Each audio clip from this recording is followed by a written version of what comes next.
Pero after niyan, kay PFBR, nagsimula ang CIF, ang Confidential and Intelligence Fund. Kaya nga po confidential, hindi po natin kayang malaman yan dahil proteksyon ng Estado. Pag in-expose ho natin, makikita natin asan ang flashpoints. Yes. Okay? And the administration of Mr. Marcos came in, there was no issue. Yeah, there was no issue. Di ba?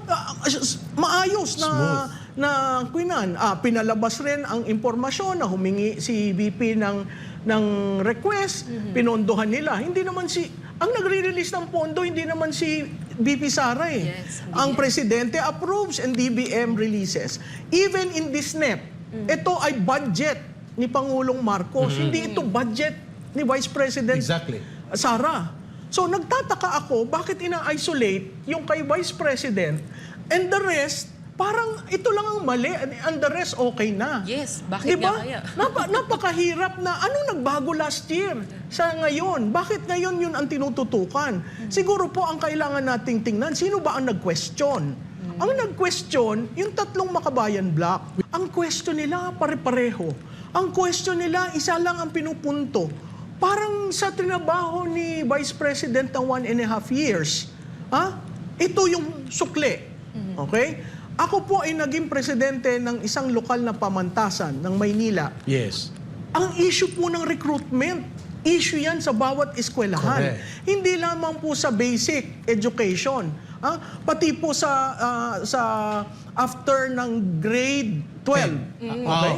Grade 11 and 12. Oo. And then first year, second year, third year college. At pati guro, ginire-recruit.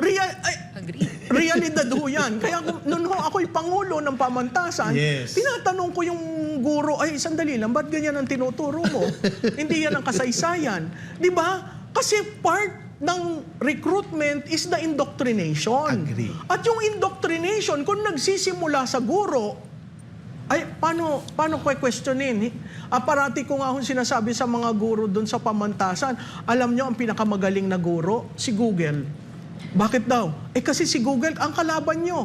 Habang kayo nagle-lecture, ang bata tinitingnan sa Google. Kung tama. Kung tama ang sinasabi. Okay?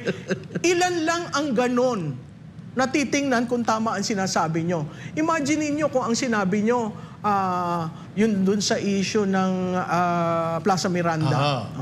Plaza Miranda, ginawang example. Tapos sasabihin sino ang gumawa. Si Marcos Sr. ang nagpabomba. Okay. Which is the narrative of the CPP and PNP. Okay. Tapos ngayon nagkaroon ng itong batang ito graduate. Nagtatrabaho na. Ang kaalaman ay ganon. So kung makamit siya ng isang impormasyon na sinasabi, hindi si Marcos ang nagpasabog niyan, si ganito. Okay? Paano niya i-correct ang natutunan niya nung bata pa siya? Tama.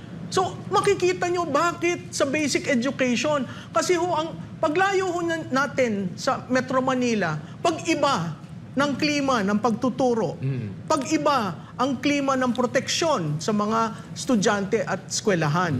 Nakikita naman po nyo, yung mga dumadaan pa sa tubig at sa bundok para makarating sa eskwelahan. Correct. Hindi ba?